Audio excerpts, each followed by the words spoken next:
Oh, shit. Então, nós voltamos à nossa aula com o oitavo M1, M2 e M3, corrigindo as atividades de interpretação textual da página, nós estamos na página 77 do módulo 2, certo? E corrijam se eu estiver errado.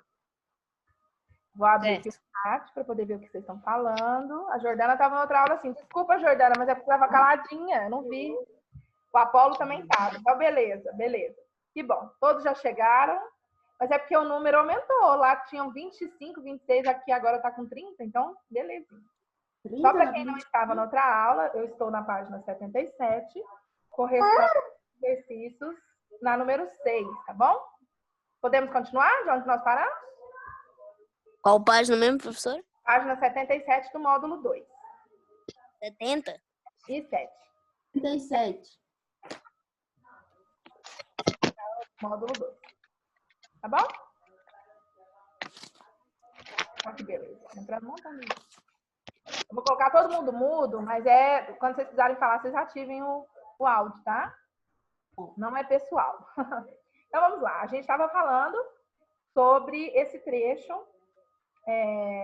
do texto que nós lemos, que é a parte em que a rainha está falando para ser decapitada e tal, e não. Então, nós estávamos na letra D. Diante disso, que é o fato dos soldados não obedecerem à rainha a ferro e fogo, né? Literalmente.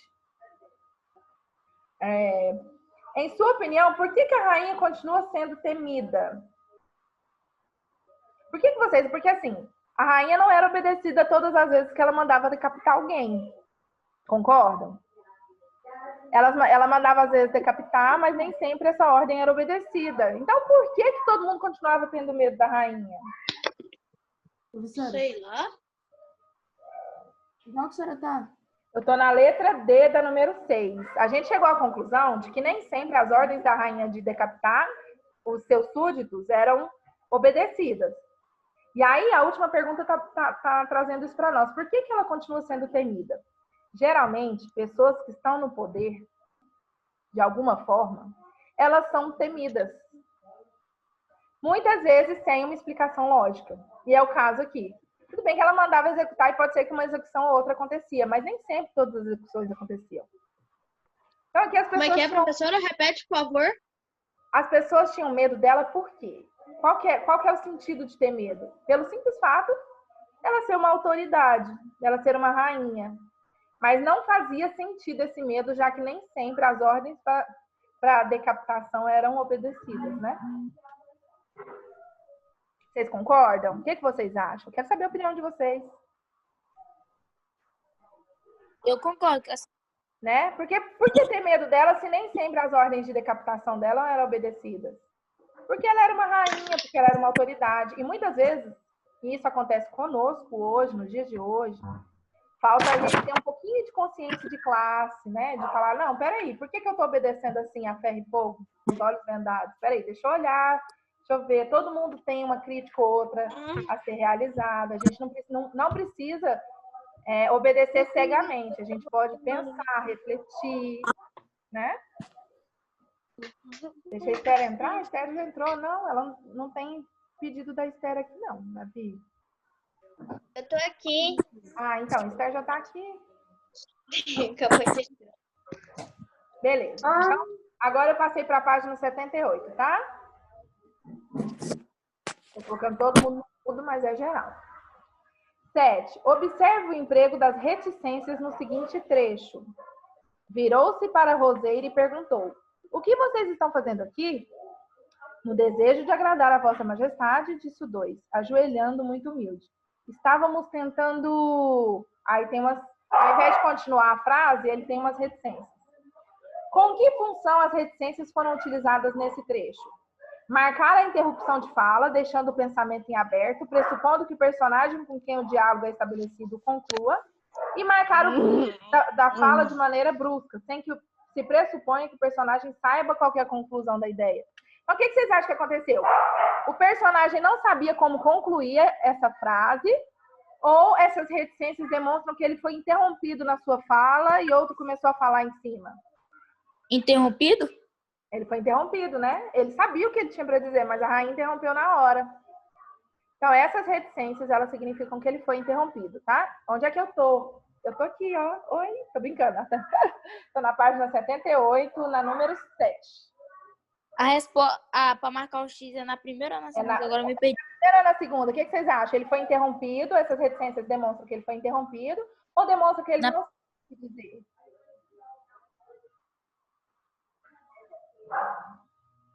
Ah, beleza. Na segunda? Ele não sabia o que tinha para dizer, João Pedro? Ele não sabia como é que ele ia concluir quando ele fala. Estávamos tentando. Será que ele não sabia o que ele tinha para dizer depois ou será que ele foi interrompido? Interrompido. Não, mas não precisa. Eu entendo a sua dúvida. Mas olha só, pelo contexto, quando ele estava falando, ele sabia o que ele estava fazendo. Ele estava tentando pintar as flores para agradar a rainha. Então ele sabia o que ele tinha para dizer, só que logo depois vem a fala de outro personagem. Então essas reticências demonstram que ele foi interrompido, tá bom? Isso em texto é muito comum. As reticências podem significar que a pessoa deixou no ar a situação e não quis terminar, ou que ela foi interrompida. Aqui, como logo após isso começa a fala de um outro personagem, a gente interpreta que ele foi interrompido. Então é a primeira opção. Certo? Todo mundo concorda ou tem alguma dúvida ainda? Não. Beleza. Então vamos partir para o número 8. No texto lido, o discurso direto foi utilizado para apresentar a fala das personagens. Como assim, professora, discurso direto? Qual que é a diferença de discurso direto e discurso indireto? Discurso direto é quando no texto tem exatamente a fala do personagem, com as palavras, com as pontuações, com tudo que ele diz. O discurso indireto é quando o narrador conta o que foi dito pelo personagem. Vou dar exemplo, por exemplo. E o Ítalo disse, professor, eu estou cansado dessa aula. Eu coloquei um discurso direto, que é a fala direta do Ítalo. Agora, se eu colocasse um discurso indireto, ficaria assim. E o Ítalo disse que estava cansado da minha aula. Entenderam a diferença? No discurso direto, eu coloco literalmente o que o personagem ou alguém disse. E no discurso indireto, eu conto aquilo que foi dito. Tá? Essa é a diferença entre um e outro. Fala, alguém quer perguntar?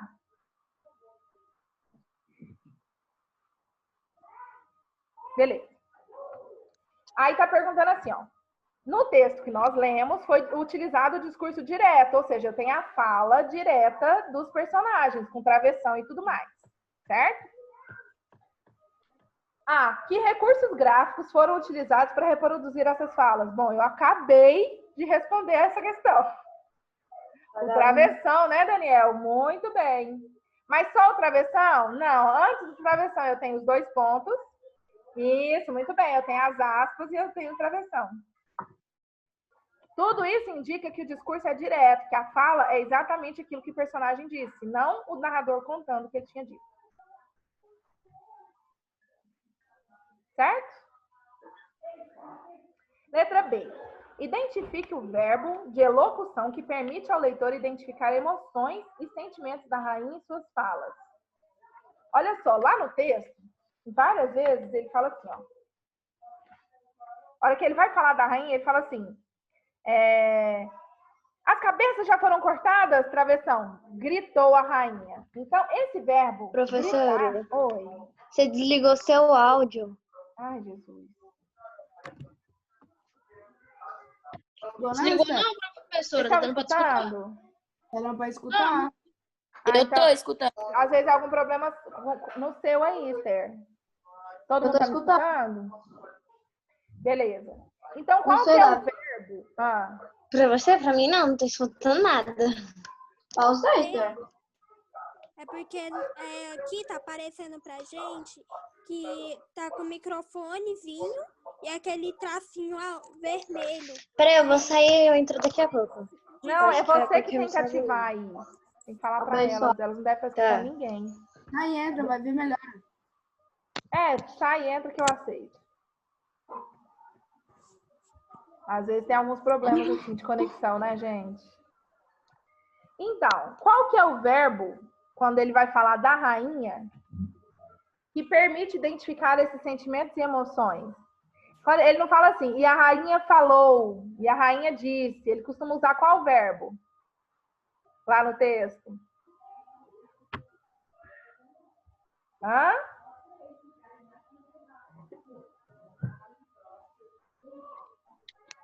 Alguém sabe me dizer?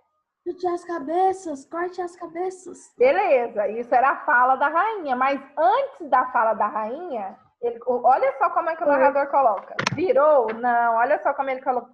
Eu vou lá na página 73. Ela fala assim, ó. Os soldados procuravam pelos 3 jardineiros por um tempo e, como não os encontraram, calmamente seguiram o cortejo. As cabeças já foram cortadas, gritou a rainha. Que isso? Olha só, eu não tenho disse a rainha, eu tenho o verbo gritou. Que bom, Esther. Eu tenho o verbo gritou. Então, o gritou está mostrando que ela está brava. O narrador não coloca assim, e disse a rainha, cortem todas as cabeças. Ele colocou, e gritou. Então, ele está mostrando o estado em que está aquela personagem. Concorda? Vocês concordam que o verbo gritar é diferente do verbo dizer, por exemplo?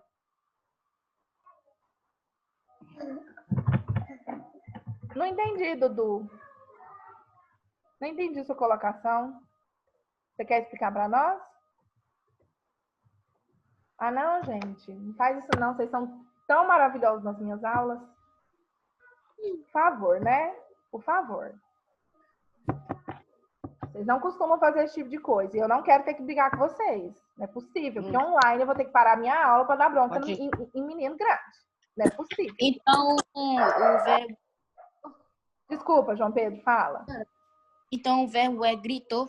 Isso. Aí ele está perguntando. Identifique o verbo de elocução que permite ao leitor identificar emoções e sentimentos da rainha de copa em suas falas. É gritou. Porque ele não falou, ela disse, ela supôs, colocou, ela gritou. Tá? Então é o verbo gritou. Tá bom? Sim. Aí, letra C. O que o uso do discurso direto causa na leitura do texto? Quando eu tenho uso do discurso direto, com travessão, com aspas, eu tenho um texto mais fácil ou mais difícil de ser lido? O que vocês acham? Quando eu tenho travessão, a indicação da fala do personagem, eu transformo o meu texto num texto mais fluido. Um texto mais fácil de ser lido, tá? Olha essa, velho. Tudo bem? Vocês concordam? O que vocês acham? Que esse discurso direto, ele ajuda ou ele atrapalha a leitura? O que vocês acham? Ajuda. O Nathan colocou que é mais fácil, né? Não sei quem mais falou ali. Foi a Giovana, né? Então, o texto, quando tem esse discurso direto, que é a fala exata do personagem, ele torna um texto mais fluido, mais fácil de ser lido, né? Ele traz essa facilidade, ele deixa a leitura mais dinâmica. Não sei se vocês perceberam, enquanto eu estava lendo, a leitura da própria fala, por exemplo, eu posso utilizar a entonação do personagem. Se eu estou contando daquela fala, muitas vezes eu não tenho como usar essa entonação, né? Então, é isso. Aí tá perguntando, o discurso direto, o que ele causa no texto? Deixa o texto mais fácil e mais dinâmico, tá bom? Vocês concordam? Volta aqui, gente. Deixa o bate-papo pra lá. Vocês concordam? Todo mundo entendeu por que o discurso direto... Primeiro tem que entender o que é o discurso direto, né? Eu expliquei a diferença de um para o outro. Fala. Sim, eu entendi. Beleza. Aí aqui tem uma pequena explicaçãozinha embaixo. O texto lido é o trecho de uma novela, gênero composto de episódios relacionados entre si, e que narra em sequência acontecimentos que giram em torno de um personagem. Em geral, a novela possui um número reduzido de personagens e uma extensão maior se comparada a outros gêneros, como o conto. Então, gente, essa foi a aula de hoje. Nós corrigimos a atividade de interpretação textual. Eu vou indicar a vocês, não vai ser como tarefa, não, é uma indicação, que vocês assistam ao vídeo Alice no País das Maravilhas, um filme de 2010, tá bom? Por quê? Porque a nossa próxima leitura vai ser uma resenha crítica desse filme. E aí, para vocês entenderem melhor como é que funciona uma resenha crítica, o ideal é que vocês tenham assistido o filme. A Rainara está pedindo para eu repetir a letra C. Então, ele está perguntando o seguinte: o que o discurso direto causa nessa leitura do texto? O que o discurso direto, colocar a fala direta do personagem, faz com o meu texto? Faz com a leitura do meu texto? Rainara, me responde.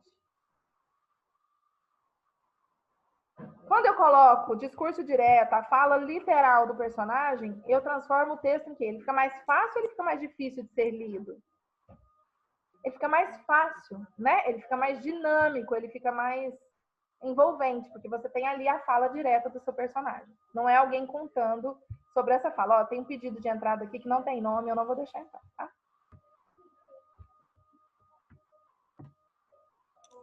Então é isso. Você compreendeu, Rainara, a resposta da letra C? Porque não é só ter a resposta, é entender a resposta. Tá bom? Belezinha. Então, fica aí como indicação para vocês, para o final de semana, para vocês assistirem Alice no País das Maravilhas. Quem já assistiu, ótimo, tá? Quem não assistiu, assistam, porque é uma resenha crítica muito interessante. E para a gente entender melhor o que se trata uma resenha crítica, assistir o filme vai ser essencial. Beleza? Então, muito obrigada pela aula extensa de hoje. Eu sei que hoje foi grande. Às vezes grande é um pouco mais cansativo, né? Eu entendo vocês. Mas agradeço a participação de todos, tá bom? Eu vou pedir para que da próxima vez... Eu não vou falar os nomes, não, vocês sabem. Mas da próxima vez, vamos falar menos sobre coisas alheias no bate-papo e focar mais na atividade. Porque... você se atrapalha porque você não acompanha a atividade e atrapalha o colega que está querendo acompanhar, tá bom? Aí, se não adiantar, nossa próxima aula eu vou começar a excluir quem estiver atrapalhando. Tem essa opção aqui. Então, vamos todos contribuir para que a nossa aula seja boa. A nossa aula já é tão pouca, né? A gente vai se encontrar 2 vezes na semana só. Tá bom? Professora. Fala, João Pedro. Quieto, amor. Hã? Nada, não. Ah, então tá bom. Então, um beijo para vocês.